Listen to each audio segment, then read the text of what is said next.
Assalamu alaikum and good morning. Can everybody hear me? Walaikum assalam. All right. Hello and welcome to speakers and fellow students to our second slot for today, Grand Career Talk by alumni for the Mechatronics department. The objective of this slot is to expose students to the current work practices as opposed in the mainly theoretical knowledge being taught in the university. First, let me introduce our speakers for this slot. Our first speaker graduated in 2019 and currently a research trainee at Advanced Analytics Research Center in Intel, Ms. Noor Nadira binti Muhammad Saleh. The second speaker graduated in 1998 and currently working as a country business development lead at CBRE, Mr. Tun Masri Abu Bakr. For our third speaker, he graduated in 2006 and currently occupied as a staff engineer in Petronas, Mr. Hanafi Basri.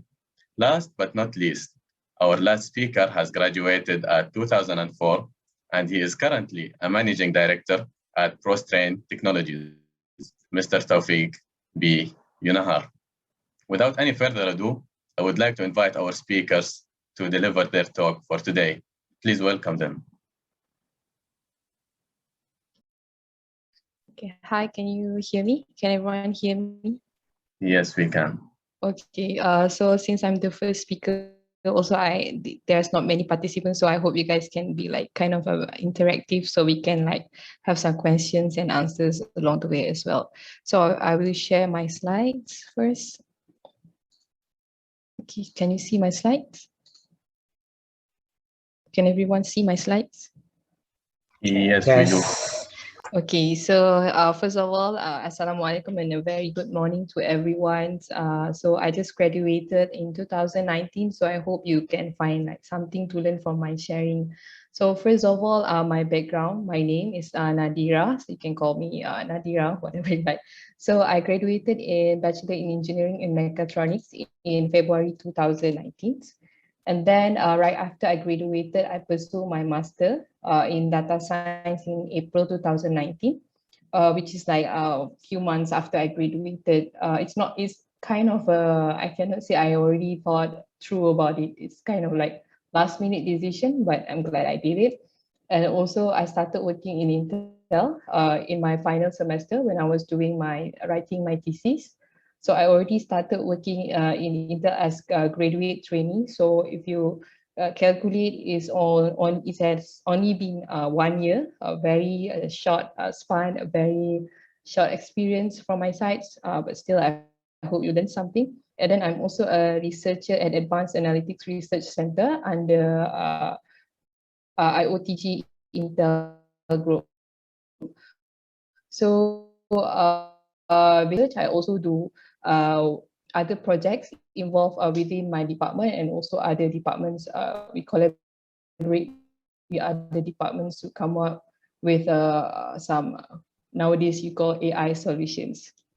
So next, what I do. So this is one of the myths that I can find, what people think I do, what I really do. So what I do is that other than doing the research, because I'm part of the research advanced research analytics center.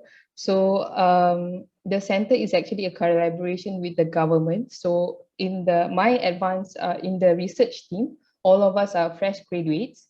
And if you wanted to know, maybe you might think I got into the job because of my background in data science, but not really, because other team members in the research teams are from mechatronics background.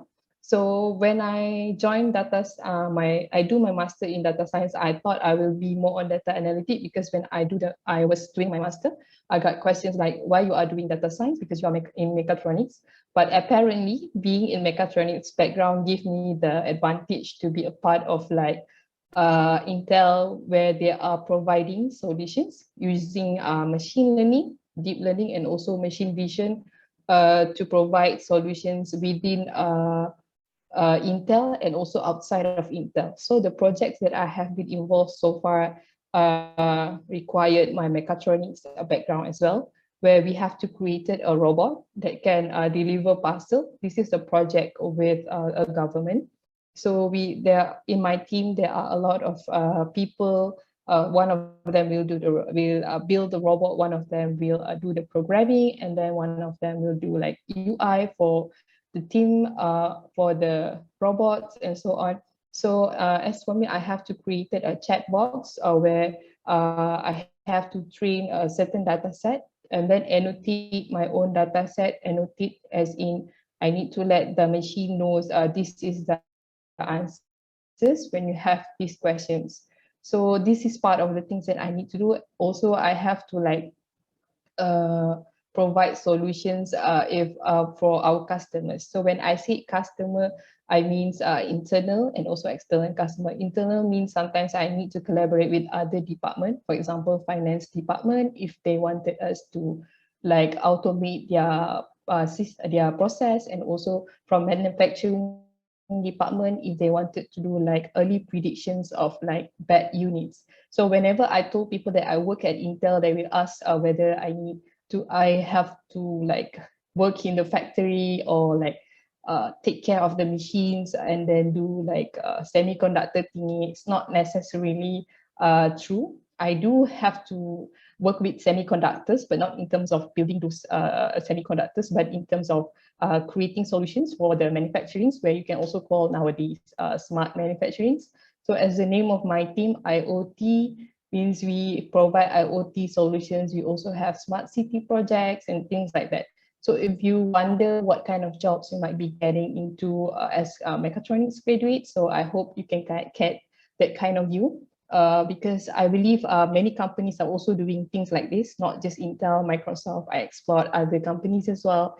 So it's a very good opportunity. And I believe for like current students, back at my time, there were no machine learning going on within our syllabus. But I hope like you get yourself exposed to those things if you are interested. But also within my team, there is also a manager, not the real manager, but like a manager within our research team. So if you are interested in that kind of role where you have to like make sure everyone do their job and integrate the system at the end, so you can explore to be in that role as well. So there's no like a box to really define what our jobs are, because we are doing so many things. So next. So this is basically my topic, as I am a fresh graduate myself. So as for my, first of all, for job hunting, I believe everyone like have these worries in yourself or in terms of job hunting. And also, I know many female engineering students are also have their own worries. So when I first started my job hunting for my first job, I actually was married. So I was a bit like worried. I have this kind of worries whether they wanted to hire me or not, because I also have like other friends who told me the interviewer asked them, are you planning to get married soon? Because apparently there's this kind of discriminations, because if you get married, you might get pregnant, you might cause trouble, quote unquote. But that not necessarily true, because I was thinking whether I should really tell my manager that interviewed me at the time, but he was very supportive. I don't really like expose that I am married, moved to Penang or not, because Intel is located in Penang, right? So I was from Selangor. So I just told him, because he was looking for places for me to live. So I was lucky to get that kind of manager. So I just told him that my husband actually work in Penang. We are like not living together for now, but I have a husband that work in Penang. So he replied that he's really glad that I have someone to stay with in Penang. So that's very good. So I was like, I was really like relieved to know that he's okay with that, but actually after like I started to work, I realized that that's not necessary worries. So you just like don't have to overthink being a female, you could not get engineering jobs. I would not deny there is that kind of discriminations, not within Intel, because we have like a policy where you cannot you need to be inclusive with whether it's female or male or fresh graduate or those with experience, people of colors, things like that. So do not feel like, do not think too much about it, about being female or about being a foreigners, you might say. I believe you guys have that worries because I talk to many of my friends, international student friends, and also female friends. They all have similar worries like that. So you do not have to worry. As long as you have something that you can contribute, you should like go for the opportunity. So next, my point is explore every single opportunity. So what I mean by that is that when you are in your degree life, or when you are like trying to like find what you wanted to do not be afraid to just explore. As for me, my FYP was, I was doing some sensor thingy. I worked for like cancer sensor, creating sensor to detect cancer. And then I did my internship in automotive industry at Proton as design engineer. I was doing this engineering drawing. So you can see that it's not a linear career path. I did my FYP in other area, and then did my master in other area, did my internship in other areas. So I was thankful for those experiences because I believe it helps me to at the end understand a lot of things, because being a mechatronics engineering graduates, at the end you are involved with a lot of like mechanical things, electronic things, and also coding. So I hope you are not afraid, you will not be afraid to explore many like other events out there. You can see like, yeah, I showed a picture. I actually get involved with the community. My friend and I, we started a project to teach students to like come up with Arduino, simple Arduino project. So we collaborate with the school so that we can tutor kids from like underprivileged families that can't really afford to go to those robot schools that they have nowadays. So we started with the projects, and then I joined like CREST. I don't know if a lot of you have heard it, but it gives me good opportunities. So this is not actually my first time sharing. I already become like mentor to like high school students, and also like share my experience with other university students. So it helps me to like also present in my works, my research works in my current role. So I hope you guys are not afraid of trying to like explore the opportunities, so that you can, at the end of the day, you can know what you really wanted to do and why you wanted to do and why you wanted to work in a certain area. And then be fearless, ask around. So as a fresh graduate, you are bound like to do mistakes because you don't know a lot of things. So that is normal. So I remember when I was started working with my very first project, I was the only fresh graduate for that project. I was stunned because they asked me if I have any advice. So I was like, I cannot give you any advice because I don't have experience, but actually that is not true. If you have any ideas that you think can help with the projects that you are working on, always like let other people know what you wanted to do, and don't be shy to ask around. Don't be afraid of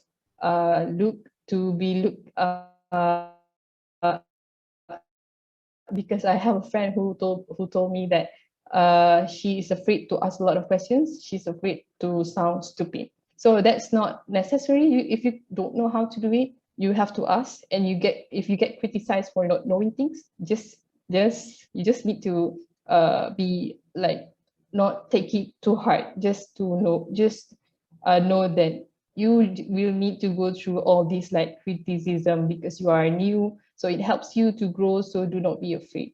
So what's next for my career? What I can say is that I'm not really sure what I wanted to do next. But what I wanted to do is to always keep pushing my boundary and go out of my comfort zone. So I hope, like, if you have not figured something out at this stage, so do not be too hard on yourself. Just explore things and then do things, because I remember someone advised me, if you wanted to do something, just do it right now. Don't think too much, because you cannot get back your youth. The only thing you cannot get back the opportunity to explore around. So So do not be afraid of like asking around to get involved in projects, or if you are in your degree life, you can go into like hackathon or competitions like that. It's not about being good enough to participate, but just being brave enough to participate. So if you are criticized for creating a lousy project, then you take that as an advice or as a feedback, so that you can like improve yourself. So it's very important to be fearless, and also to get a lot of exposures within your study years. Okay, so this is my last slide. So I'm not sure if I think it's enough, right? Okay, so the key takeaway of being a fresh graduate itself is that first is to stick to process, which is having to learn, experience, and also get feedbacks from others, whether good or bad. Just stick to that process and do not think too far, like, oh, I'm not good at this, maybe this job is not for me. That's not necessarily true. Maybe you have not like try enough, because I believe many fresh graduates have this dilemma because they keep like having to solve problems that they are not familiar with. They might have started to self-doubt or think that they are not good enough for this role. Honestly, I also feel the same way, but I believe that it's a part of being fresh graduates. You will have that kind of thoughts, and also you will like you will started to wonder if you really suit to be an engineer. That's not necessarily true. So just stick to the process, which is learn something and then experience, and then getting feedbacks from others, whether good or bad, and then repeat the process. And then have honest conversations. What I mean is that I like my manager always like encourage us to share our problems and the help we need. So if you don't know how to do something or you find it really hard, you just have honest conversations with others, and then talk about what you wanted to achieve, so that for like in degree life, maybe you can talk with your lecturers. I believe some of them have like projects going on. Maybe they can offer you to be involved in a certain project, so you can get those kind of experience will help you to achieve what you wanted to achieve next in your engineering journey. And then also open your mind to new things, for example, if you've never done anything related to AI or machine learning, do not like be afraid. Just open your mind and try new things. Like I said, you cannot get back your youth, so just go for it. And then embrace change in role. For example, when I started working, it was in the middle of pandemic, so I need to start working at home. I cannot like see my co-workers. So I was kind of like, at first I was like, should I ping them? Like we were using Skype and Microsoft Teams. Should I just ask them? Can I ask them around at this hour? Things like that. So you have to adapt with those kind of changes. So at the end, the only things that is constant is this world is changes. So just embrace change and roll with it. And then you have to gain every day. Make sure in your degree life, every day you have something like to learn or to get, for example, a certain skill. Do not just let it go pass by. If you just graduated, maybe you have a lot of free times. In also you can say in a semester break, do not just let a day pass by. Join many other boot camps program out there. There are a lot of free programs and webinars or trainings or certificate, whatever it is. Just go for it. Gain every day, even if it's just a very simple thing. And at the end of the day, it's about being a good person. It's not really about if you are really good at doing something, but you don't really have a like good attitude. You are not responsible. You don't have like the disciplines, or your attitude is like you always miss meetings, things like that. So you cannot really go. So it's about being a good person at the end of the day. So I hope you get something from my sharing today as a fresh graduate myself.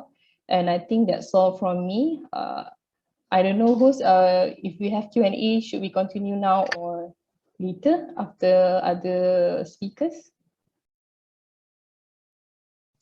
Sorry, what did you say? For Q&A, do we continue right after every speaker or after all speakers finish? After all speakers. Okay, so that's all from me. I leave it to other speakers.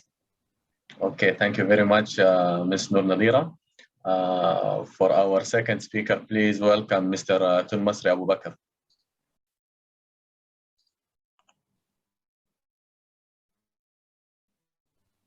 Assalamualaikum warahmatullahi wabarakatuh. Let me share my screen. Thank you, Brother Hassan. Let me share my screen.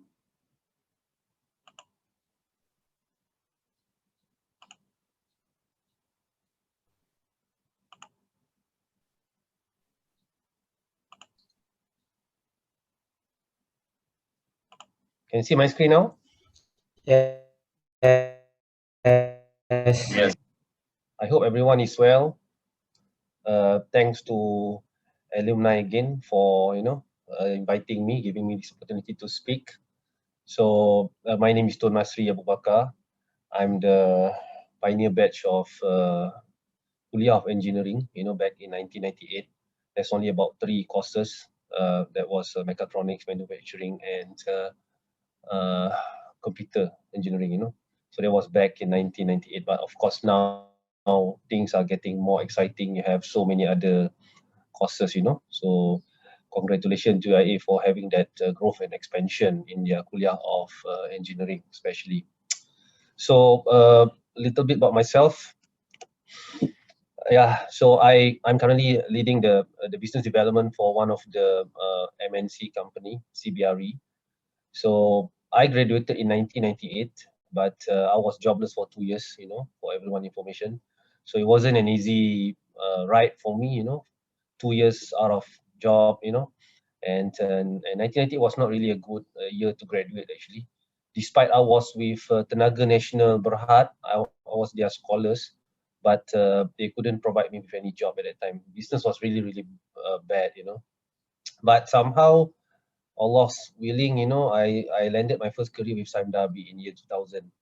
I'm a very loyal person to start with, I worked with Sime Darby for 13 years, That's where I started to build my technical career, and then it goes into the management as well, Before I actually joined another GLC as well, government linked companies known as Mctsa, back in 2013, after 13 years with Sime Darby. And 2020, 7 years in Agenta, I think I've learned a lot. So now I'm with MNC, multinational corporation, and this is my second year actually with them. So yeah, that's about me. And I basically, my topic today may not be specifically on the engineering itself. It is quite a broad topic because a lot of things that have gone through, not just about engineering, it's beyond that basically. So the topic that I have today is 5 myths about working life. And this is from my perspective. Someone else may think otherwise, but I leave it to them. But this is basically my experience for the last, I started working in year 2000, so it's already 21 years. And so what is the 5 myths about working life? Because I know that when I was I was a student, myself, an engineering student, I always think about, what I'm gonna be, how, the questions that was posed in the group, it's like, is there a potential for mechatronics engineering student, what kind of job, what kind of future, is there still future for mechatronics engineering? Those are the typical questions that people ask. And don't worry about it, throughout these 5 myths, you will see, I will try to answer some of those questions, So myth number 1, working life is more relaxed than student life, I think when I was a student, at least myself, I always think like, oh, we have exams, we have quizzes, we have homeworks to be done, And I always feel like I wish I can work, so that I don't have to go to class every day, think about the exams, think about the quest. I mean, the paper that I need to submit and all that, you know. So we think that working life is more relaxed, you know. But trust me, working life is not as easy as it is, you know. No matter what you do, some people may say, oh, maybe I can be I mean, I can run my own business. Then I will have more flexibility, more freedom. Yes, you may have, but then again, it will come with its own sets of challenges. So what I'm trying to say over here is that once you go into working life, yes, of course, you don't have to worry about your homeworks in terms of your, you know, I mean, preparation for your exam or whatnot, you know. But you will have something else to be worried of, you know. You know, you will have duties, assignment being given to you, depending on, I mean, what will be your post once you start working. The culture of working life is different, definitely, you know. And yeah, some company, they really walk you through the process. Some good company, they don't expect you to know every single thing on the first day, but some company, they expect you to basically knows how to do your job right from the start. So depending on which company that you choose, you will get a different what we call as approach. When I was with Sime Darby those days, you know, yeah, I learned a lot of great deals, you know, and things wasn't easy as well. You know, I started as a project engineer.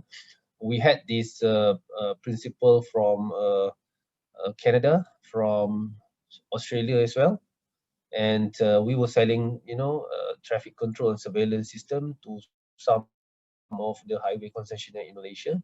And my role was to support the testing, the project, as in the installation of all this equipment, the testing and commissioning, and I was brand new, you know, and so they sent me to Canada. They said, Ton, you gotta go to Canada to bring the clients for our factory acceptance test. And I was like, okay, I'm here for like a couple of months. You want me to go to Canada, bring the client, do some factory acceptance tests? Wasn't easy, you know. And my lead engineer, you know what he said to me, because he went for the trip with me together. He said, you know, Ton, I trust in you, so I trust you can manage the client well. I said, this is cuci tangan, you know. This is not about trusting me. This is whether, do you know whether you know to do job or not, you know. And you are just asking me to do your work. But I take it positively, just like what Sister Nalira said just now, you know. You got to take that challenge, you know. Don't run away from all these what we call as challenges. So take it positively. So I went there. I started to, of course, being young and fresh, people expect you to work harder because you have lots of energy, you have lots of ideas, you know, and you are willing to take more risks than them. So I took up that challenge to basically make the client happy, you know, and then come back here. And of course, once you come back here, since you went to Canada, then they expect you to do all the acceptance test, site acceptance test, you know, manage all those technicalities and whatnot. My point is that it's not that relaxed actually. Then I started saying, maybe I should go back to becoming student life, you know, because some of my friends were taking masters or whatnot. I said, damn, this is even more stress out, you know. But yeah, after a while you get used to it, you know. But the whole point is that don't expect, I mean, the field is greener out there, you know. It's going to be a challenge in life. There's always a challenge in life, and there's always a reason behind that, that Allah will put up that challenge to you. And in fact, don't worry, you know, just like one of the Quran says that you know, Allah will not give you more than what you can handle. So inshallah you will be able to handle it. So just you know, husnuzan with Allah, and inshallah, and then you will be able to manage all these things. So you know, so working life is more relaxed than student life. That's not exactly true, you know, at least not for me. So that myth number one. So myth number two, achieving work-life balance is an easy task, you know. Yeah, this is also another thing. People think that, oh, once I start working, I want to make sure that maybe by 5 I go back home, I have some sports, I have some time with my family or whatnot. So for me, that's not entirely easy, you know, because when I was with Sime Darby again, you know, when we do this work in with this highway concessionaire, obviously the highway said that, Ton, if you wanna do some testing on our highway, you can only come after office hour, because we want to avoid you, you know, jamming up the road, because there's a lot of traffic, and of course for safety purpose. So I have to work 10 o'clock at night. And I said, damn, this is man, this is even worse, man. At least I don't have to, you know, during my study times, yeah, I can sleep late at 12, but this is talking about working that starts at 10 and finishing at 4 o'clock in the morning, you know. So, and then of course during the day, then they expect you to come in the office, you know, they expect you to do some paperwork, some reporting, some presentations, you know, and then of course you have to make sure that the client sign off the documents or whatnot, you know. So after a while, you know, your sports and everything may not be that straightforward for you to actually spend time, you know, doing some sports activities or even meeting up with your friends or whatnot, you know. So and things may even get more challenging once you start settle. I mean, you start settling down, then you start having your own family, you know, and and and a lot of other things that happen in life. So achieving work-life balance is not an easy task. People think it's an easy task.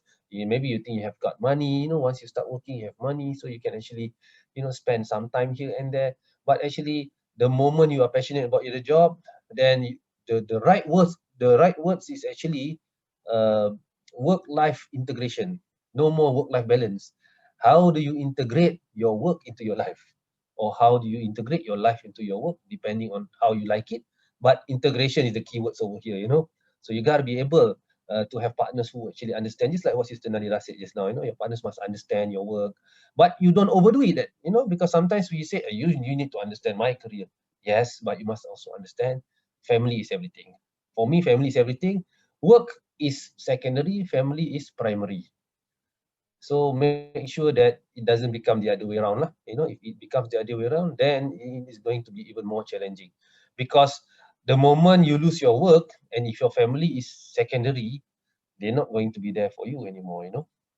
Because I mean, I'm not saying that your family will not be supporting you, but it's just a ways that you actually willing to sacrifice your family for your work, you know. So it shouldn't be that way, you know. So achieving work-life balance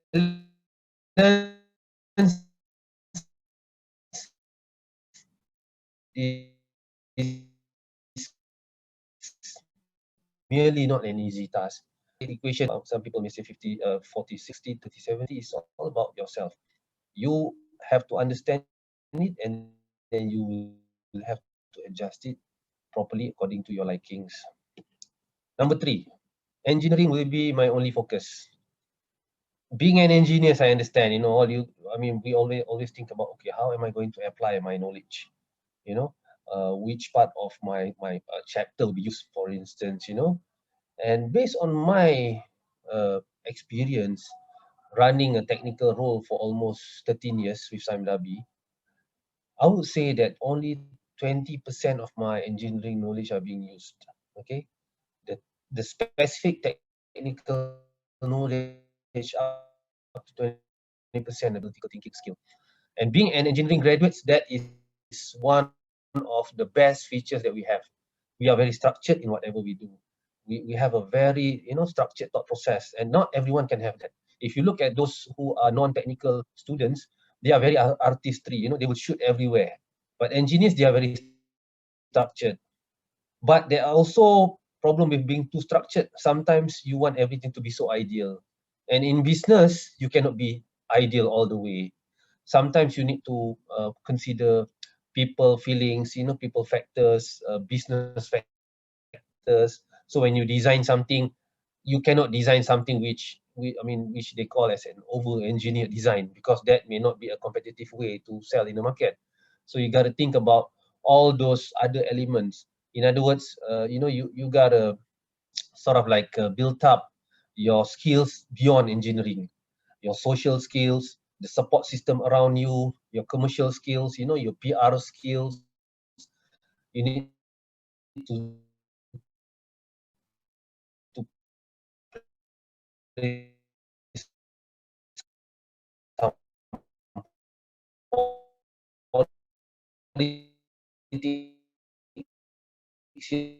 and then what we call that you know, apart from, you know, engineering. That's myth number 3. Okay, myth number 4, financial freedom comes easy.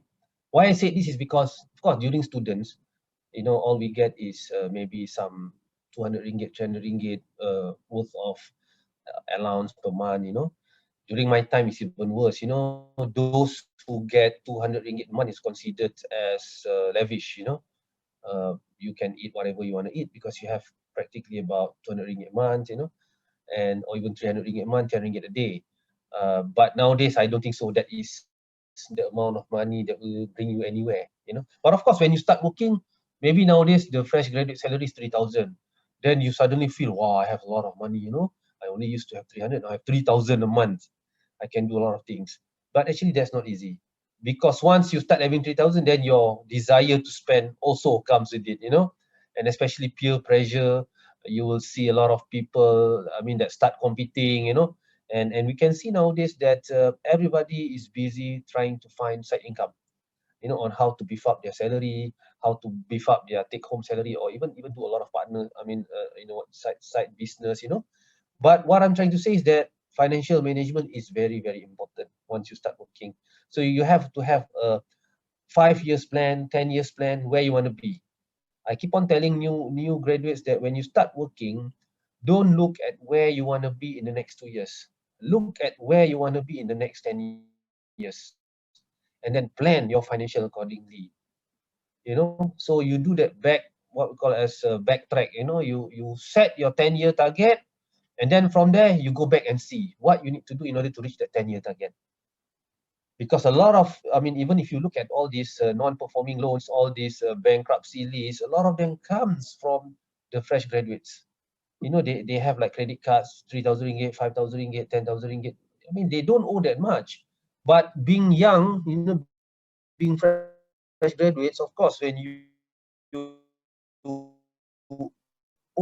is going to be what we call as a very tough life that you are actually painting, you know, for your future. So financial freedom is very, very important, and start with the get, and then do it backward in order to see where you want to be. And if you look at all those successful people, they don't take the normal path as people that take, you know. I've seen people, I'm not saying that I'm the most successful guy, but at least on an average, you know, I would say that I'm beyond average earner, you know. So in that case, when I look back at my journey, I didn't go the normal way. So the normal way is what? The normal way is that people will start buying cars like 50, 60,000 ringgit, for instance, you know. I've got that thing when I was an engineer, you know, they said to me, why didn't you buy a new car? Why did you buy an old, you know, battered car, you know? People buy like 60,000 ringgit, 70,000 ringgit car when they got a salary of 2,000 ringgit. I bought a 20,000 ringgit car, for instance, you know, at that time.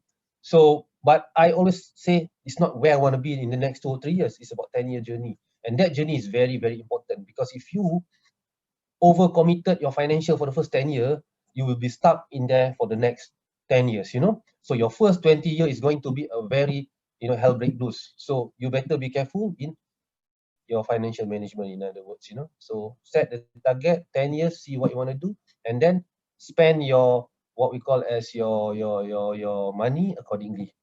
And people talk about investment as well. Do you know that the best investment is not unit trust, is not you know, there is a lot of, I mean, what we call as investment scheme nowadays. For me, the best investment is about how much you can save your money per month. That is the first best investment that you must practice.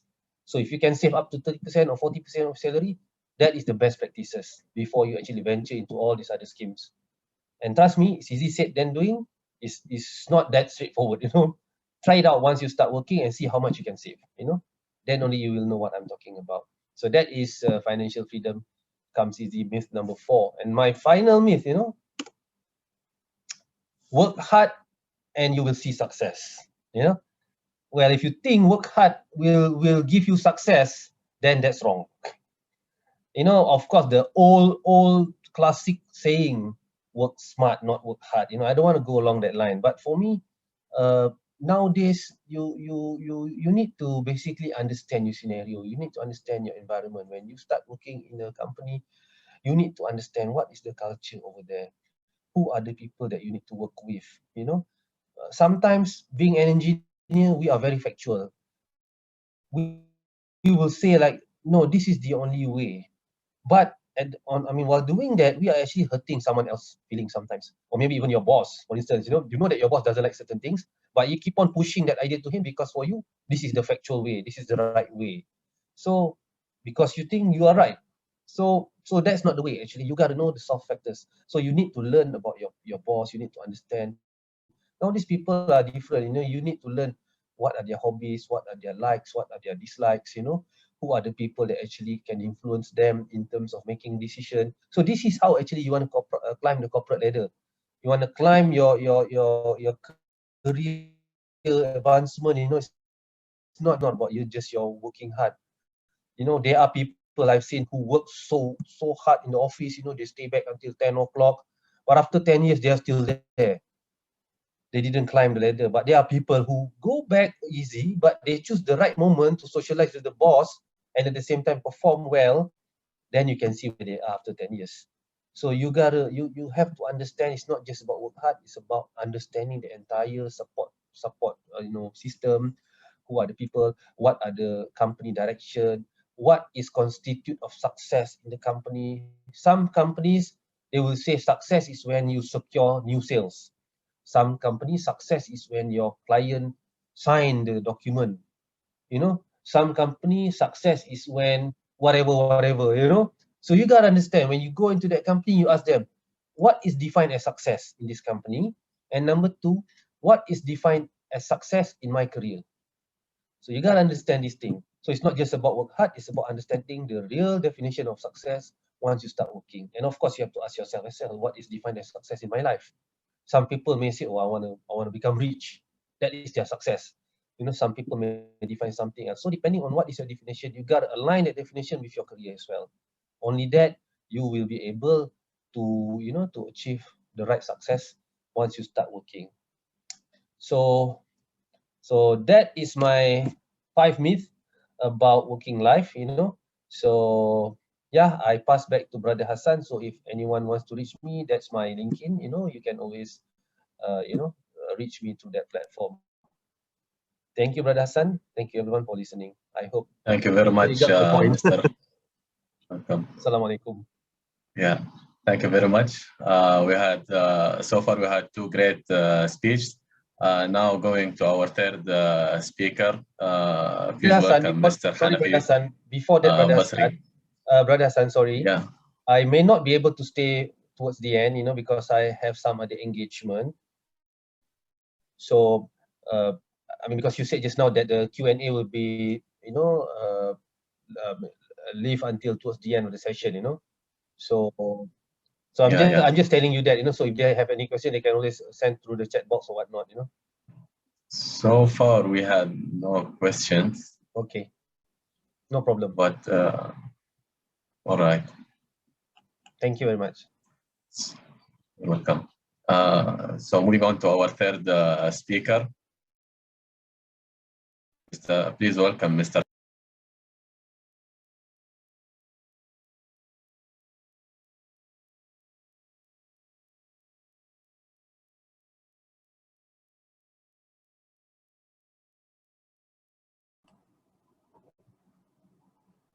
Hello, Assalamualaikum. Walaikum salam. Can you see the slide I'm sharing now? Yeah. All right. If I play it, is it full screen? Yeah. All right, Chun. Okay, Assalamualaikum, good morning. Firstly, thank you for having me in this 2021 online Grand Career Talk.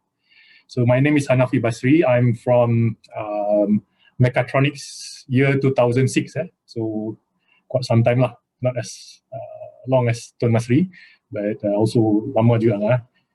A little bit about myself. So the objective today is actually for me to share about my career journey from the day I graduated, not the day from I graduated lah, from where I'm from, where I had my education, and in preparing you guys for your working life later on. Right. I am currently a staff engineer with Petronas Carigali Sarawak Gas. I'm based in Bintulu. I've been in the industry for 15 years. I am from Muar Johor. You can see the map at the bottom left-hand corner over there. I'm from Muar Johor. Apologies for my kid here. And then I had my secondary education in Ipoh, Perak. And then came PJ and Gombak lah. So I joined International Islamic University Malaysia. My matriculation center was back in PJ. I believe we were the last batch for matriculation students to be in Petaling Jaya lah.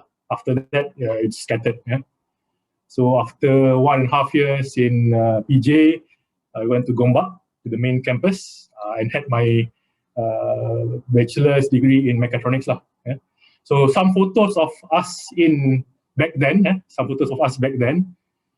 This was back in PJ, our matriculation center. I think most of us now have gained some weight lah. Not as skinny as the photo looks like. I represented UIA in rugby. This was our photo during Masum in University Utara Malaysia. I played rugby with the guys. Our photo then in 2016, same guys. Yeah. Again, this was back in Gombak. During my first year, we had this engineering sports day. So it's between departments or disciplines, Mechatronics versus manufacturing and things like that. But for first year, we have our own team. So this was our first year team, and expectedly we placed last in the points ranking. Oops, and then this was, I believe, during our 4th year in the famous green jacket. I'm not sure whether we still have this green jacket or not now. So this was us back then during our final year. Do you guys still have this jacket? Yes, we still have. Yeah, we still do. Same color, huh? Okay, all right. Then my first job was in Port Dickson. I worked with Sime Darby power plant. We have a power plant there in Port Dickson in the year 2006 lah. It's partly because of I was a science scholar, so they placed me in Port Dickson. Some of my friends got placed in plantation, so they were scattered all around lah. But luckily, I got placed in Port Dickson lah. All right. Then I moved job. I changed job. I joined BP in Kuantan, a petrochemical plant. I'll be sharing some photo of my time in BP in Kuantan. So this is an example of us doing hydro testing on a pressure vessel, on a heat exchanger. So whenever we purchase a new unit, one of the tests that we need to do is actually hydro testing. Yeah? So hydro test means we test the pressure vessel beyond its design pressure. It is because to test the integrity of the unit. Yeah? So these are photos of us doing job back then. Photos of our plant caught fire, and this was the aftermath. Yeah? You can see the black signs or black structures over there, right? So aftermath of the fire incident. So the management gave us the task to recommission back the plant in just 5 days. So back then, as an engineer, you need to give solution. You need to give solution how to bring back the plant after fire in 5 days' time. So many things for us to do lah. And then actually what I'm sharing today can also be related to what Tun shared just now about myths, working life myths. So one of the myths is work-life balance and things like that. So during this period of time, it was very challenging. We stayed at the plant 24 hours, 24/7 for 5 days just to plan and execute things that we have identified for us to recommission back the plant after fire lah. All right, example of another job that I did in Kuantan. So this is an opening of one of our pressure vessel to prepare for internal inspection. Yeah? So this is actually a video. Let's see the video.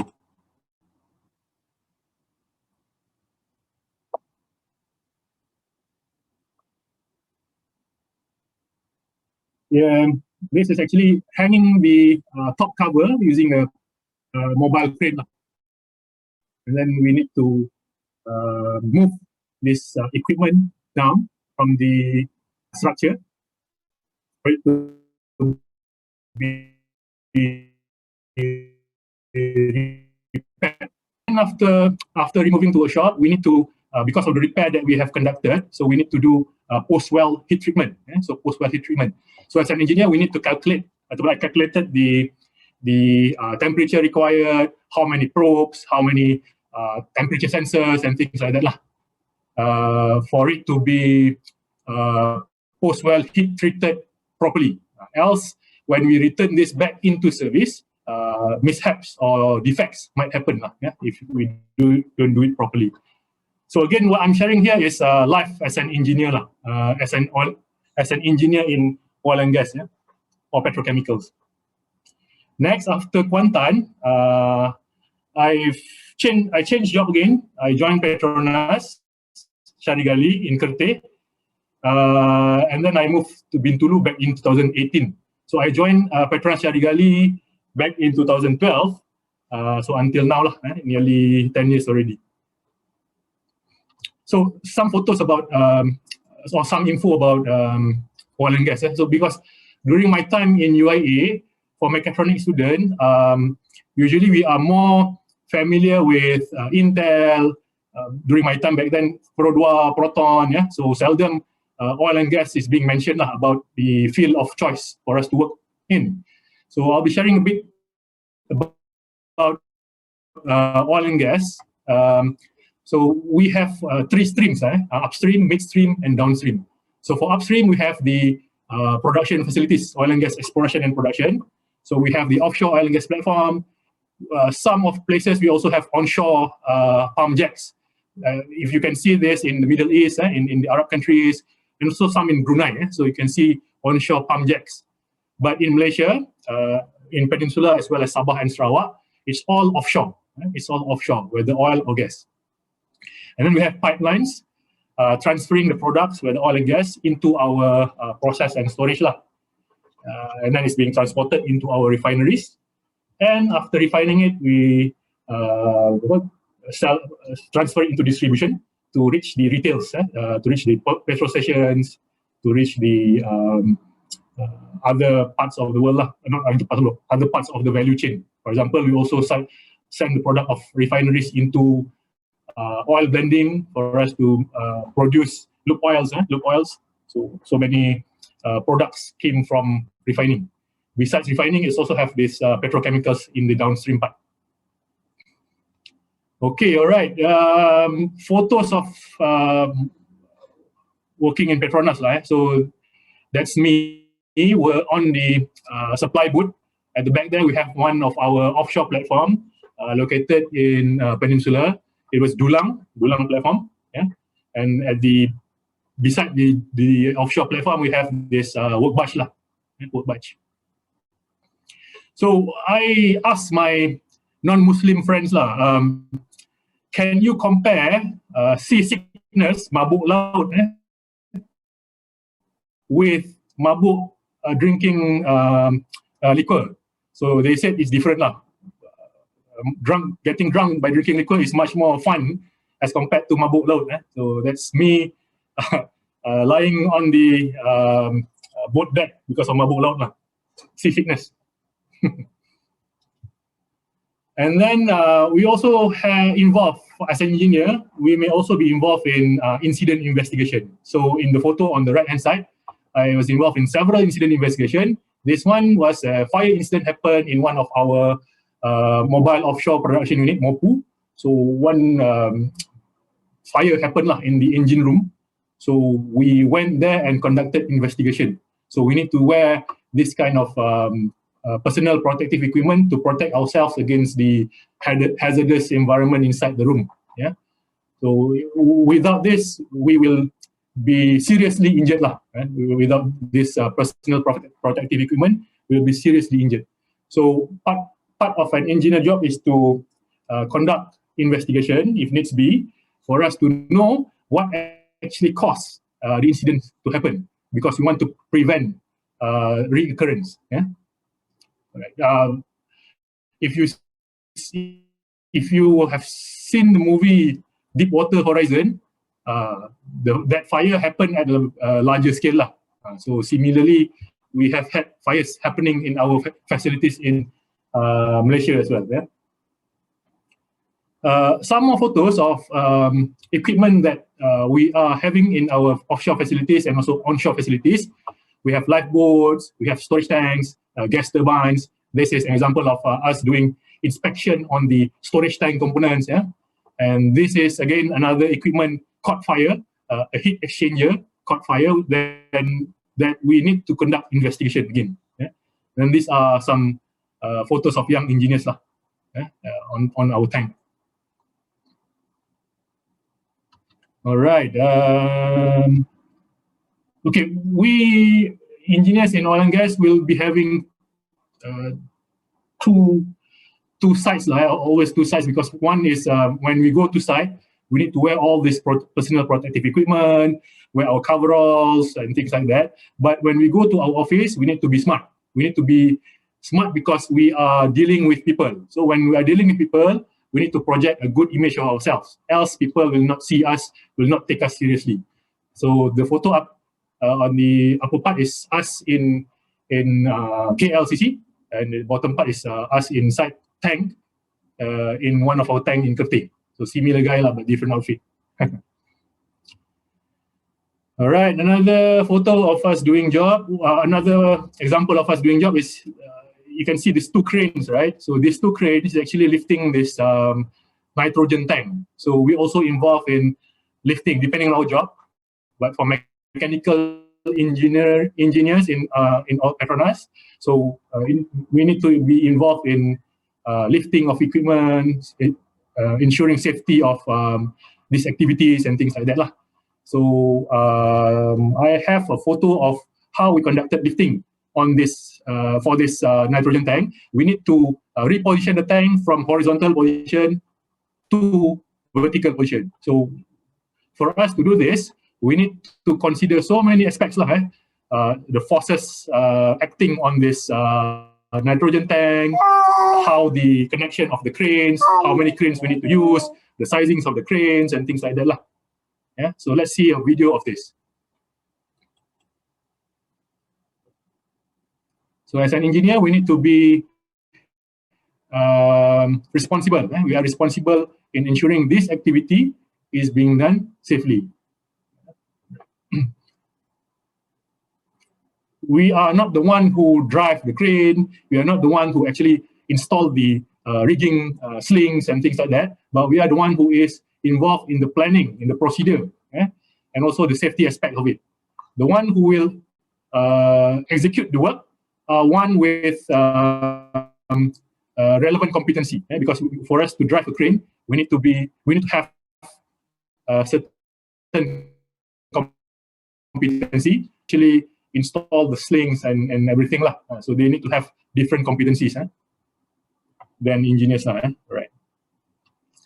In Petronas also I've involved in some overseas assignment. This is a photo of me photo of us in France doing a FAT, factory acceptance test, for our heat exchanger unit. Yeah. This was in Strasbourg, France. Next one, this is a photo of us doing FAT for our retractable grounding assembly, bottom here. It is actually a component to safely channel static electricity as well as electricity from lightning to ground safely. Yeah. So this was in Turkey, Kocaeli. Next photo, we are purchasing something, tank components. This was in Singapore. This was in the UK, Bournemouth, where we purchased one of our heat exchanger units. So we've been around all over the world doing all this. But for the past 2 years, all this acceptance test was re-evaluated. Some of it we use instead of physically going there, we use technology, video conferencing and things like that. But again, there are some shortcomings that we need to manage lah, due to the not being able to be there physically. As an engineer, when you go up the ladder, you may also be needed to talk in conferences. Yeah? So this was me talking in, where is this? Sorry, in offshore crane and safety conference in Stavanger, Norway. Yeah? So I did give a talk lah over there back in 2018. All right, and then in the questionnaire, I saw a question about, can women engineers survive in this industry? So I'd like to share about my trainee. So I have a trainee back in Petronas, actually back in BP. So she was my trainee in BP. She was from University Technology Petronas, and then she joined Petronas and joined me actually in Kete. So this was her working at one of our offshore platform. No problem at all. No problem at all. Working within the facilities, working with male colleagues, no problem lah. And then getting her hands dirty and things like that. The point is, you need to have the right and correct attitude. You need to have the right and correct attitude. So, and then in Petronas, we also have one of our vice president, Madam Emmy, Emiliana Rice-Oxley. She is higher up there lah in the management. So it proves that women can be successful even in oil and gas lah, even in an industry where we think it is challenging. But again, what we need to have is the right attitude and the right and passion lah, and passion. So this applies to both men and women lah. Applies to both lah, both genders. Without passion, without the right attitude, they will not be successful. Okay. During my time in UIA, I always ask myself whether what I learned in the university, will I use this in my working life? So in Petronas, at least, we have this technology and inventory ruler. So these are competency levels or competencies that our engineers need to possess. Yeah. So for example, for mechanical engineering, we have 11 rulers. So ruler number 3 is fabrication. So example, the engineers will need to know about materials, cutting diagrams, fabrication process, rolling forming. We did learn about this, right, in our one of our subjects. So it is in a way related. We need to study about it as well, and we are being assessed about this knowledge for us to move up, to move up the ladder. So, for example, this welding, right? So we have this welding procedure specification, procedure qualifying record, and welders qualification test. So this needs to be reviewed. So as an engineer, we need to know how to review these documents. We need to know how a specific welding process on a specific metal is being tested and approved for use in the field. Else, if it is not tested and it's not approved, we cannot demonstrate that particular field weld technique is safe to be used as such. So all this need to be done. So our engineers need to know about this. Same goes with the test, hydro test, post-weld heat treatment, impact test. So all this again relates to what we have learned, some of the topics that we have learned in university. All right. Okay.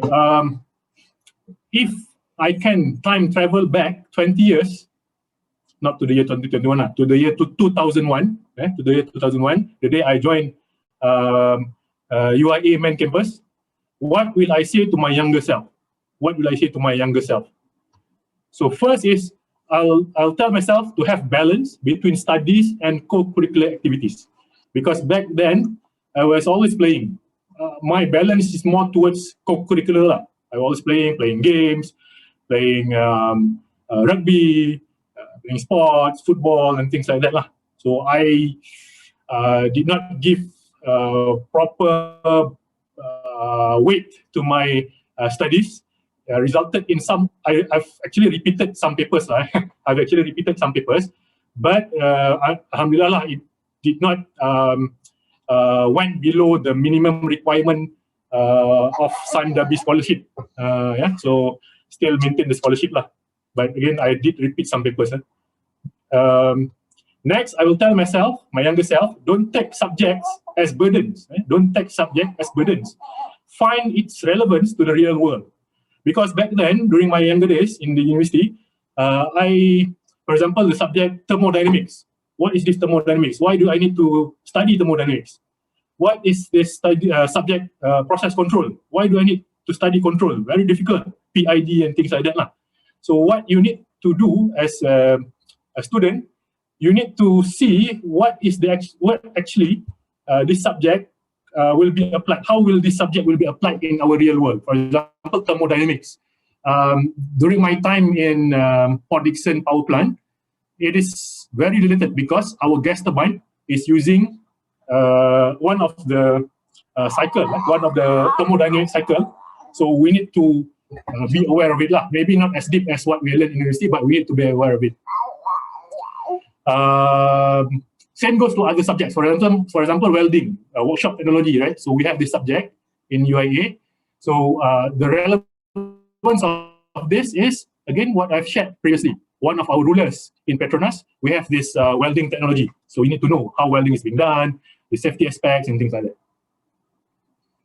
By doing this, then we can be more appreciative of the subject. Else, we will just take the subject as another thing for us to memorize. Another thing for us to memorize. It makes a very great difference lah between memorizing and understanding why we need to understand this particular subject.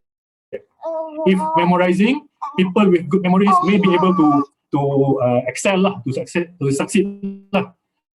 But people who don't have time to study, who have other things to do, it may not happen to them. It may not happen for them.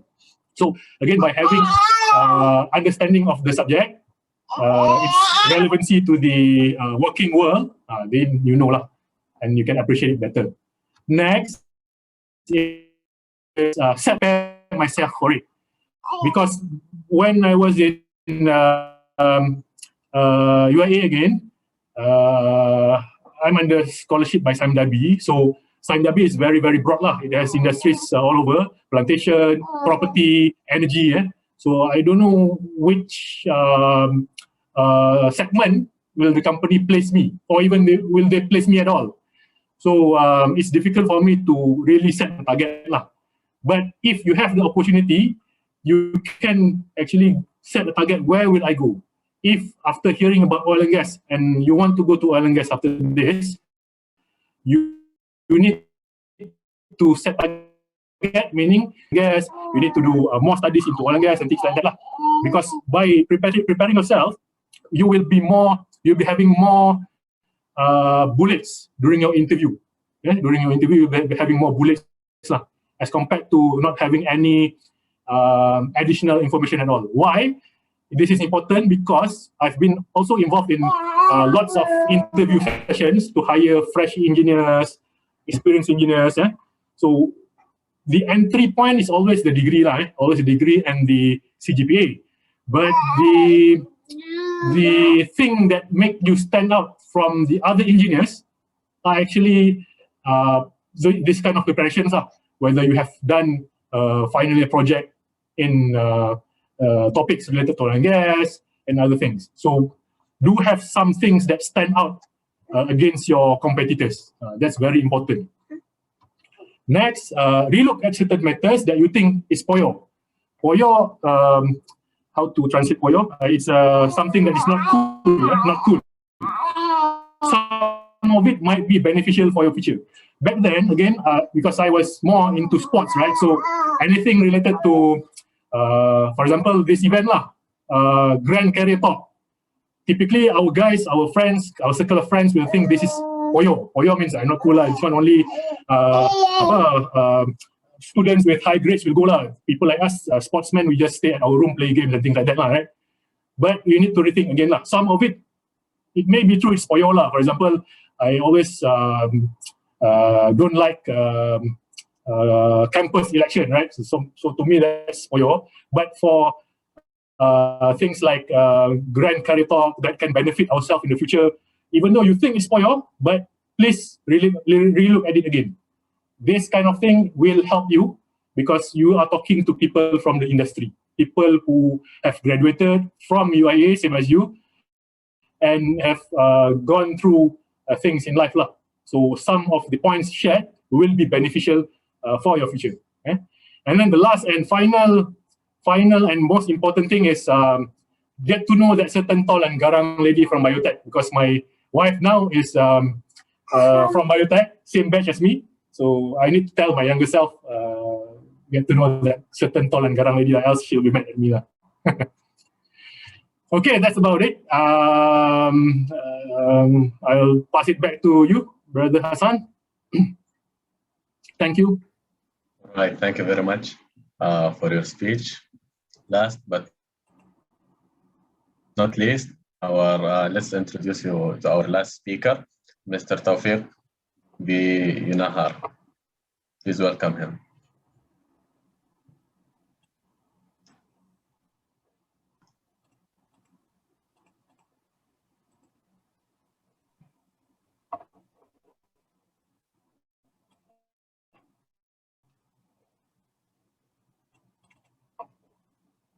Assalamualaikum. Brother Hassan, can you hear me? Wa alaikum salam. Yes, I can. All right. Okay, sorry. I'm outstation right now and I'm in Penang. So the facilities here is not very good. Even in the internet is not very good. So I tried my best. All right. Okay. You will listen some of the environment, cars and trains in there. Okay. Okay. Bismillahirrahmanirrahim. Let me introduce myself. Okay, I am Tawfiq Yunahar, graduated in Mechatronics back then in 2004, and I also had my master in professional engineering from University of Sydney 2010. I've been working for 15 years as engineer, especially developing products and also doing some R&D stuff. And after 15 years, I'm now operating and managing my own company, ProStrain Technology Sdn Bhd, more than 5 years. Okay, let me share the screen.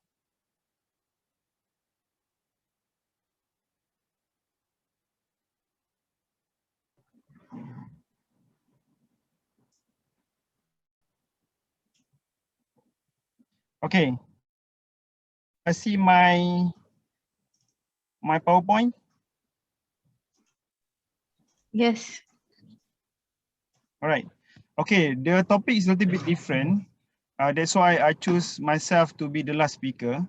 The topic is engineer to entrepreneur. All right. Okay, why I'm talking about entrepreneur? Okay, let's move on. Okay, my first slide, why entrepreneur? Okay. I consider entrepreneur is also an alternative for you guys, but not for you guys to jump into entrepreneur tomorrow. I mean, after graduated. So it is an alternative for you after some years of being engineers. Because why? Being engineers, the career ladder or the career in a company is like a pyramid.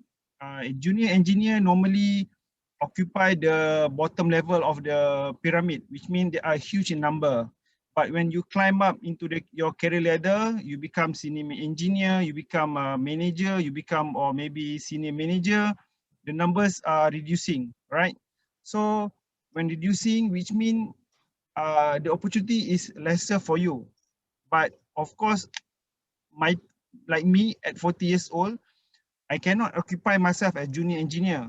All right, I cannot occupy myself just like a normal executive. I have to occupy myself in a higher ladder. So instead of I occupy the pyramid, I'm now opening my own pyramid. So this is an also alternative. Okay, Why entrepreneur? Secondly, is for you to create jobs and opportunity. All right, especially for you, those who come from anywhere, because UIE, you have a student from Malaysia, from Middle East, you know, from anywhere part of the world. When you are doing entrepreneur, you are creating jobs. You have to hire people. You have to hire engineers. You have to hire admin staff. You have to hire programmer, mechanical engineer, electronics engineers, and stuff like that. All right. So which means you are giving people jobs. Okay, right. And then I'm also talking about opportunity. In entrepreneur, you are creating opportunity. Okay, in a sense, that when you are doing business, you are doing entrepreneurship, which means you're offering something. You are selling product. You are selling services, right? Which means you are giving opportunity for the people. Okay, you just imagine if Steve Jobs is not Steve Jobs is not here in the world, do you think Apple will be created? Maybe no, right? Maybe different kind of a company. So you see how Apple has revolutionized the world in a way that it gives the opportunity to the people to use the handphone. And then from the handphone, it created the competitor from the China, from the Korean, and everywhere. So looking into macro level to the smaller scale, if you are giving opportunity, if you are giving you are selling products or services to the local market, which means you're offering your services. Maybe your services is not something can be easily obtained. Maybe you are unique, right? So you are giving the opportunity. Like, you know, like brother Hanafi just now, he's working in the Petronas, right? Petronas relying a lot to the vendors, a lot, all right? Because Petronas can be the nature business of Petronas, they also need to groom the vendors, and the vendors need to create the opportunity to the Petronas. Whoever can give a better services, a better product to the Petronas, of course Petronas will take it, right? Okay, the thirdly, why entrepreneur is you are creating the economy. I think this is common fact to become entrepreneur, because you are not only giving economy to you, to the other people, to the staff, to the country, all right? My second slide. Okay, what you have to prepare in order for you to become entrepreneur, okay? Okay, this is actually 4 points, but the first point will be much more important. The fourth point is more on the backup, okay? As you can see, I listed out first as your character, okay? To become entrepreneur, you have to have a good character. If you don't have a good character, then you might fail your business, all right? So what you have to do, you have to perform your self-analysis to check yourself, where is your strength, which one you are good at, which one you're not good at, right? And being entrepreneur, which means you are able to listen. You have to listen to the customer, because your customer is the king. They are the one who buy your product, right? Of course, king means not that they are always right. King means that they have the buying power to buy your services or product. And also, you have to have a character to work in a team, because being entrepreneur, you have to delegate the works, right? You have to delegate everything to the admin staff, to your engineers, to the programmer, to the designers. So you have to be able how you want to delegate the works. Okay, which means if you want to delegate the works, you cannot just order them, right? You have to give a good example. You have to give a good motivation. You have to give a good way of how to do things step by step, right? And secondly, entrepreneur, you need to have a patient, because entrepreneur, a lot of challenges, right? Okay, if you don't have any patient, which means you don't motivate enough, and then maybe tomorrow you will fall. Okay. In a patient also, I considered you need to take the risk. Okay, because entrepreneur is very dynamic. if you jump into business, it's very dynamic. Today you may get profit, tomorrow you may lose. Okay, today you may happy, tomorrow you may sad, right? So which means you need to measure all the risks and you need to calculate the risk, how you want to reduce the risk so that you are less losing. Okay, and when also talking about patience, you have to be ready to fail, because in doing business, you will always feel challenges and also failure. Okay. Okay. The third point is your experience. Okay. This will be very important for you to become entrepreneur. Okay. If you don't have any experience,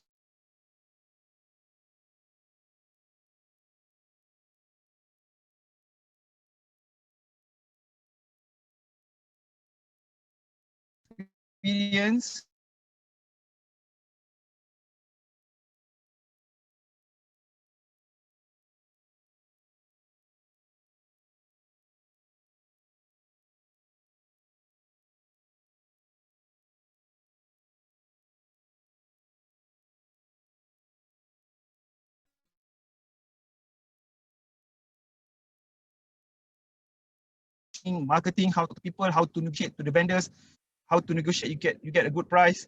Okay. So all this experience are counted. Okay. So which means if you are now undergraduate students, and then tomorrow you say that, okay, I want to involve in entrepreneur, I would say that you have to have at least experience, maybe some years. Okay, not only in technical but also on other aspects. Okay, here also I list a step-by-step approach. Okay, you know, when you do works as an engineer, you have to do work step by step. Okay, you are not doing works like your homework.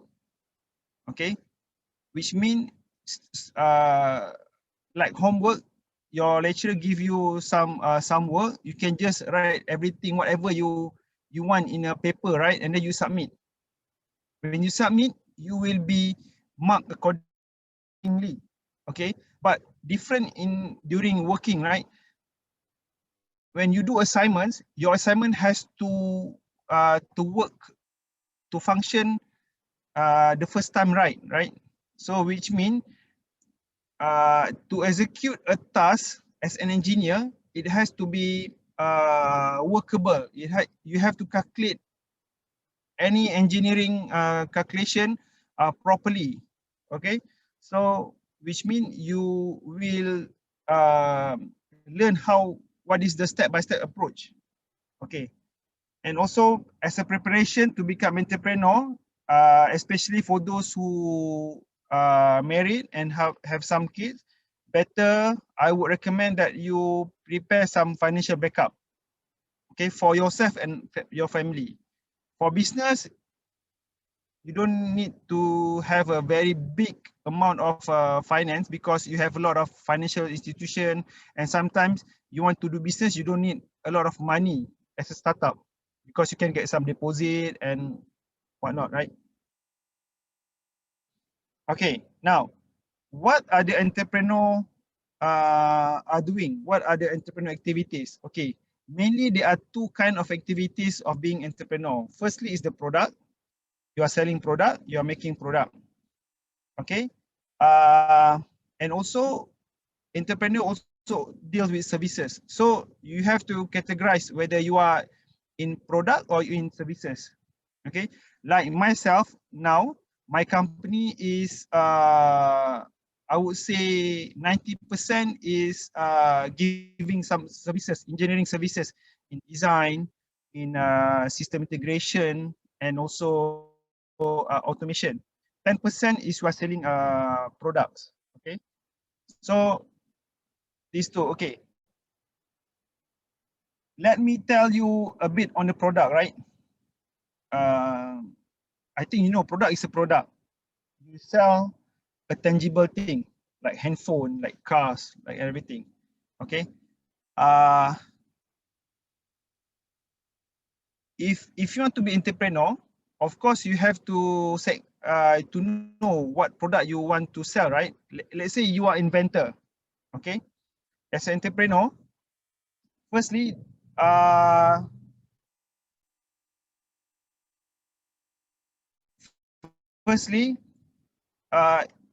don't afraid to invent something, okay? But you have to make sure the product is meeting the requirement or meeting whatever the customer wants, right? Okay, for example, okay, I'm giving some examples for a product, right? You see nowadays there are a lot of product coming from China, handphones, even cars and everything, right?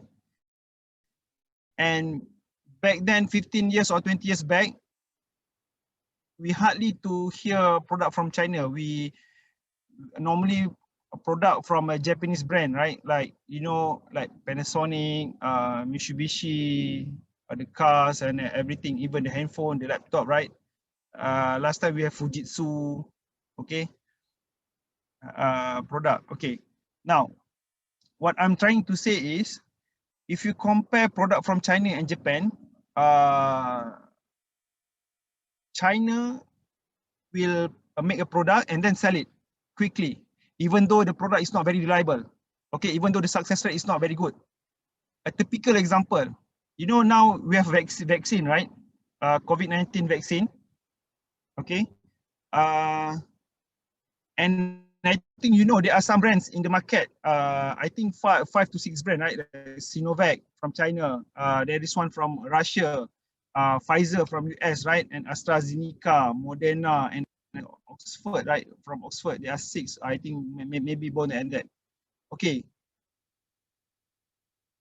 Try to compare between this product. Which one have less efficacy? If you make a study, if you make some Google search, you will realize that Sinovac efficacy, which means the effectiveness is only about 50 to 60%.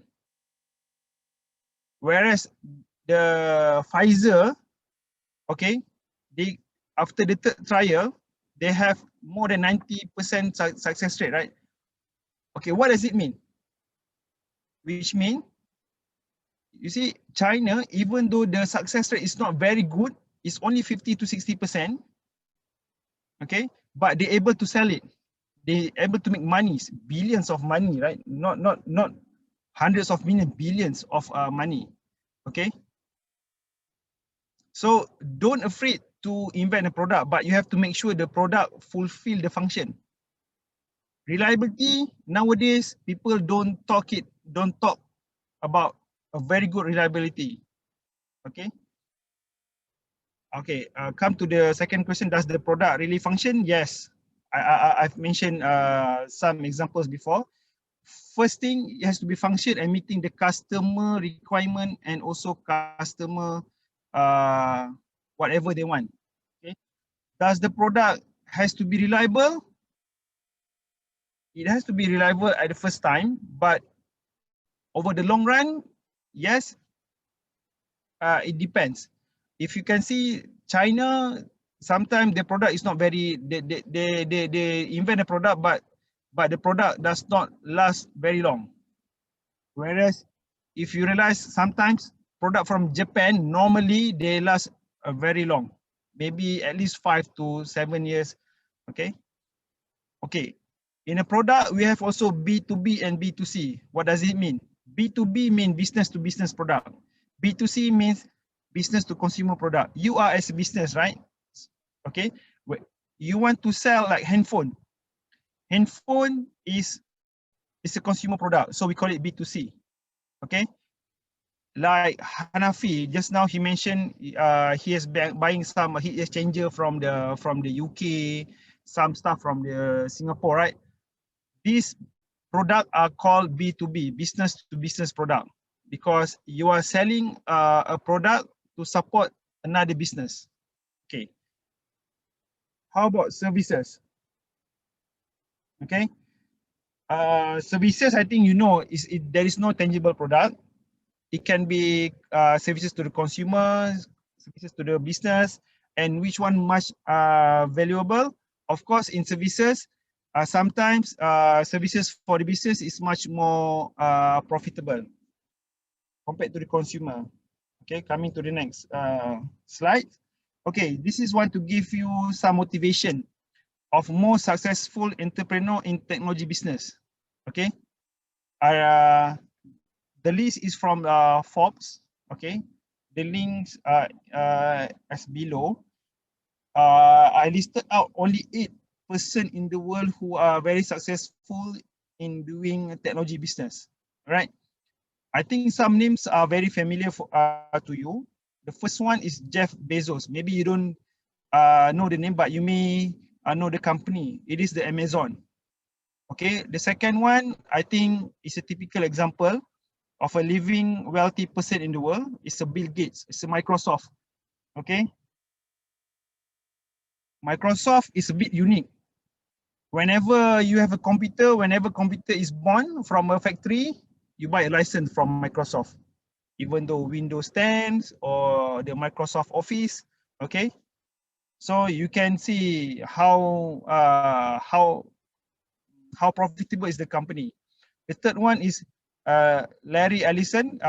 This is the one who invented the Oracle. Some guys maybe know Oracle.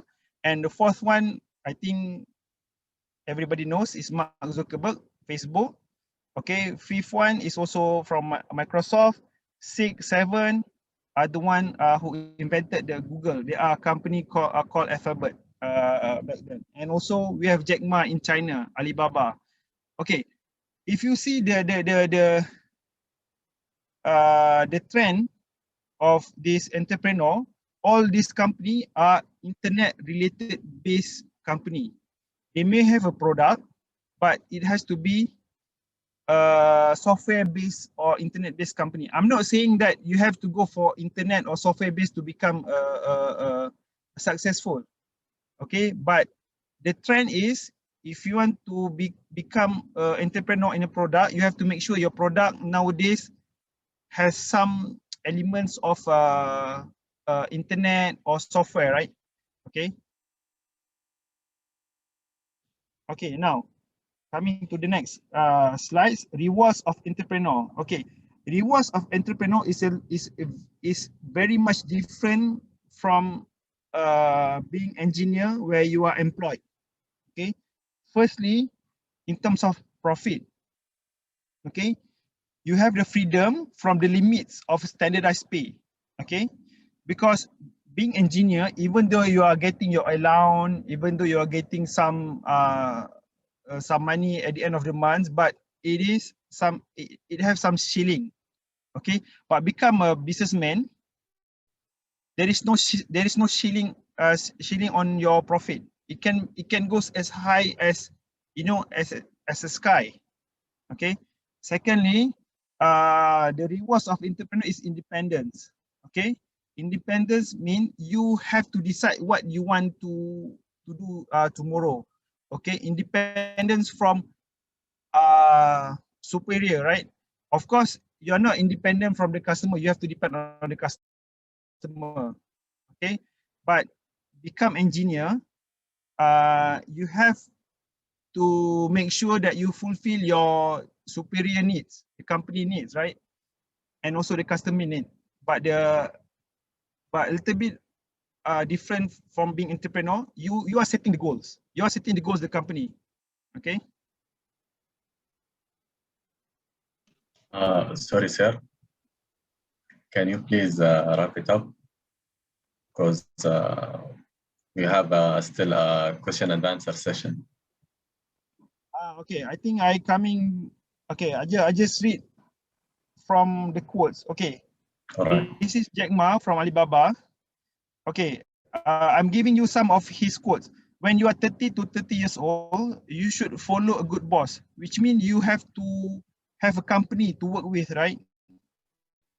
And learn to do things properly.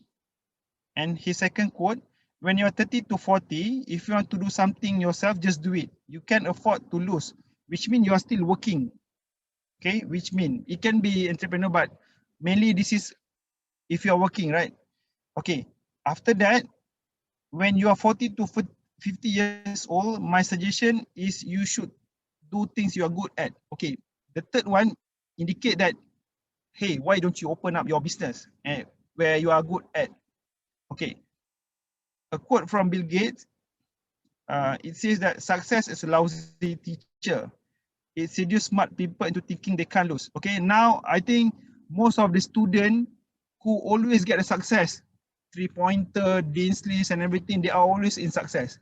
You cannot see success in your career life. You have to see success. It's just like normal things, right? But you have to know losing will be coming a normal to you in your career future.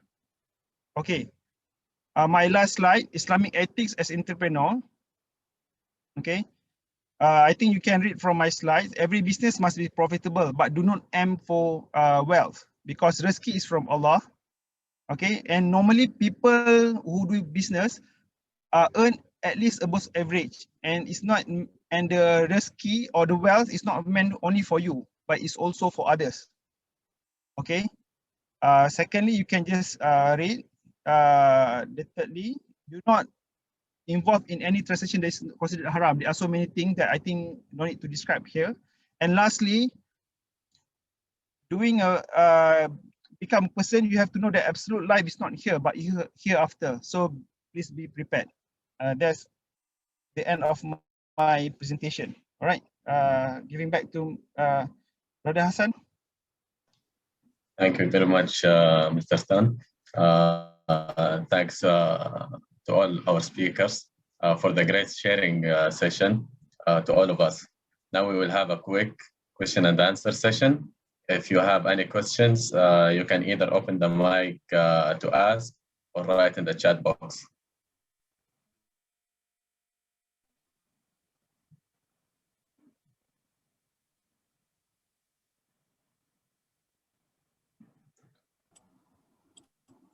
Feel free to ask anything, yeah, including matters related to, for example, what are the tips for interviews and things like that. Any kind of questions are welcome. Assalamualaikum.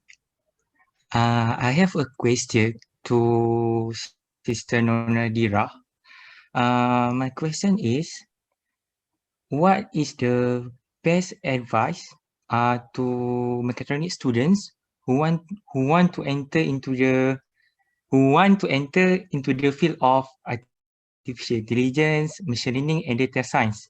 Because if we refer back to our course study, we didn't much exposed into this field. Yes, so I would like to have your suggestion for us to venture into data science. Okay, hi. Thank you, Haris, for the question. So if you say we don't have at all, that's not true. But yeah, we need more. If you look back, we have like elective like machine vision and also intelligence system. So I think if you have not select your elective, you can go for that. But if you want to venture more, there are many like free websites or pages like code camp, things like that. And also there are many programs that provide so-called online scholarships where you can join and get certificates online. As for me, I would suggest you can go to kaggle.com, KAGGLE.com. They have a lot of data sets, very simple data sets for you to try it on. And also they have like a notebook, which is they list out step by steps what you need to do, the codings that you need to do. So at the end of the day, it's not about really knowing the how to code, but also knowing how to use the frameworks that they already have, because nowadays actually many people's already develop many kinds of solutions. So what you need to do to do is maybe recreate their projects and then try to do your own projects. So that will be a very good start for you. Did I answer your questions? Yes, thank you. Okay, we have a question from Ilham. It says, it's for Brother Tawfiq. How do you get into R&D? How should I plan my work journey after finishing my studies? Okay, Waalaikumsalam to Brother Ilham. The question is, how do I get into R&D? Okay, how do you get into R&D? If you want to be engineer in R&D, normally R&D is intensive in terms of technical. Hello?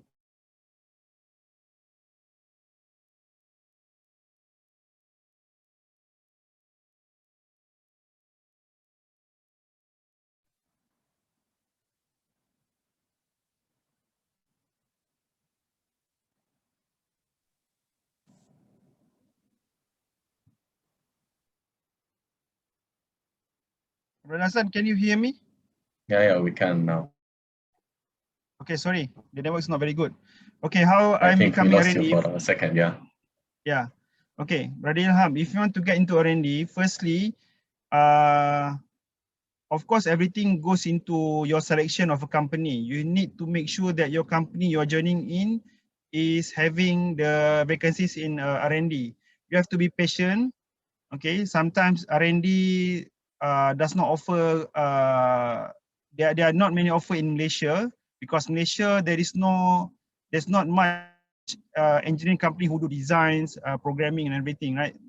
Okay, so in order for you to become R&D, I would suggest that you have to make sure you get at least adequate CGPAs, because R&D's engineer, they are intensive in terms of technical. They ask you a lot of calculation, you know, computer things and everything, doing design using SolidWorks, doing programming using C++, Java and everything, right? So if you want also to get a good place in R&D, you have to make sure you perform well in your FYP, because during your interview, normally after looking at your transcript, they will ask your interview and you have to emphasize on your final year project. What is the success, you know, how good you are in your FYP, so that if you're technically sound, they will place you in R&D place. Okay, let me tell you, I've been working 15 years, and these 15 years, this company is purely R&D company who do product development for transportation and also some medicals. Okay, I hope I answered the questions. Back to Mr. Brother Hassan.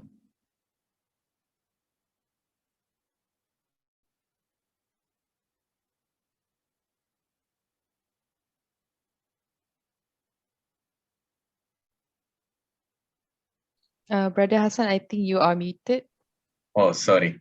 Thank you for your question, for your answer, Mr. Tawfiq, and for the notice, Sister Noor. We have another question. Does bachelor engineering is enough to secure a job, or do we need to pursue a master degree for that?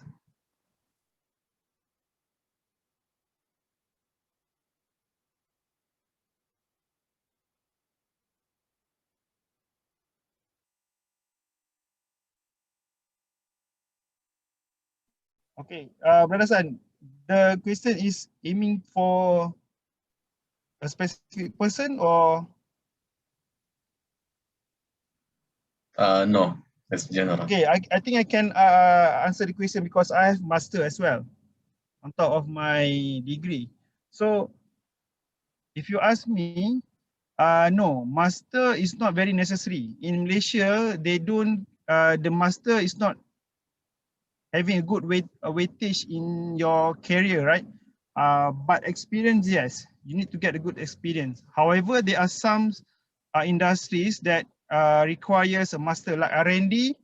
It can go as high as PhD, because you know the nature of R&D is technically intensive, so they need a people with good academics. But on above normal average, you just need a degree. As Brother Hanafi said, that he involved a lot in curricular, which means please get yourself busy in academics and co-curricular activities, especially during university time.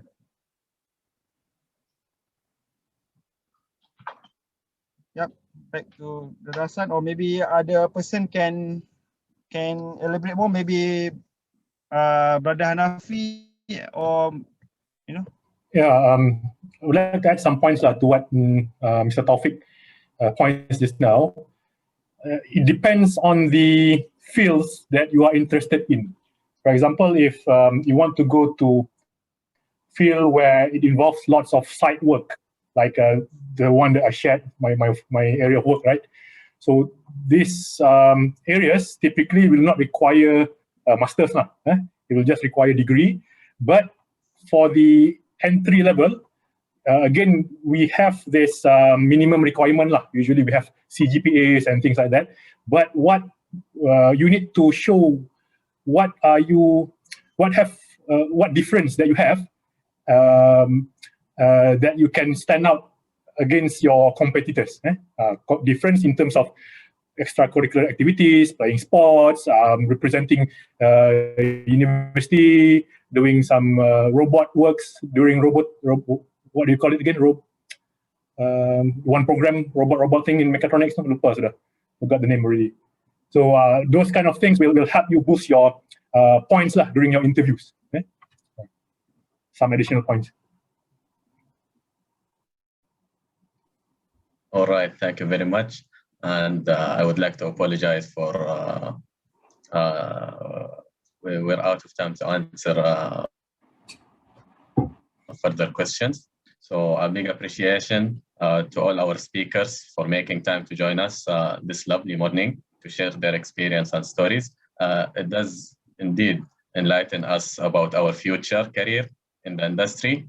So before we end our session, let us take some pictures to remember this memorable event.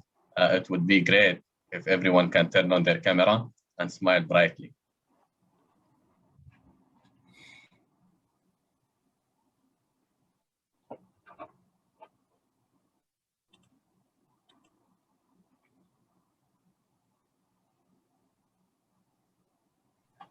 I will count 1 until 3, then I will snap the picture, okay? All right. Okay, everyone smile. 1, 2, 3.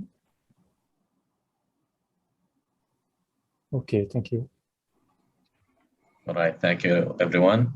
For the students, please do not forget to fill out the feedback form in the chat box. And inshallah, with that, we end our event with the Tasbih al-Kaffara and Surah Al-Asr. Hasan, Yes.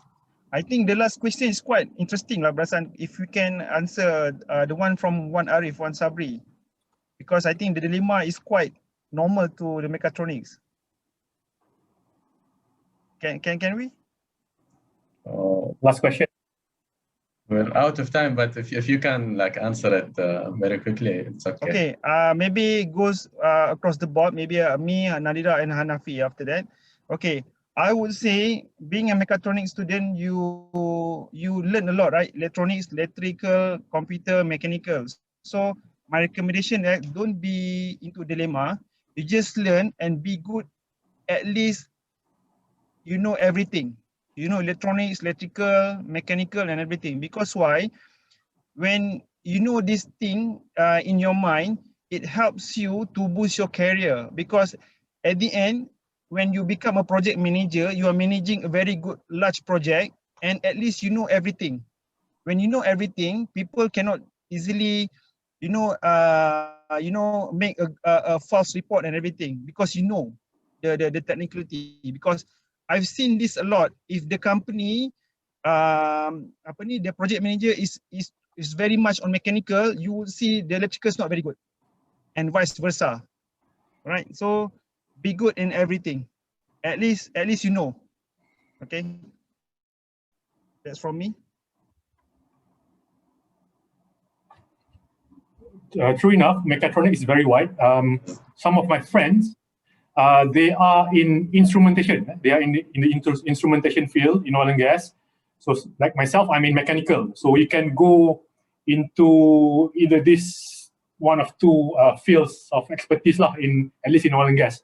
Why? Again, because we have learned some stuff about electronics. We have learned some stuff about sensors, and then we also learn about mechanical. So we can go either way. But in order for us to excel at that specific area of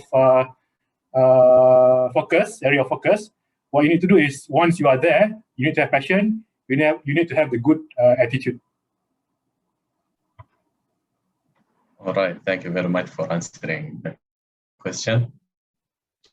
I think we can end now. So let's end it with تسبيحة الكفارة and سورة العصر.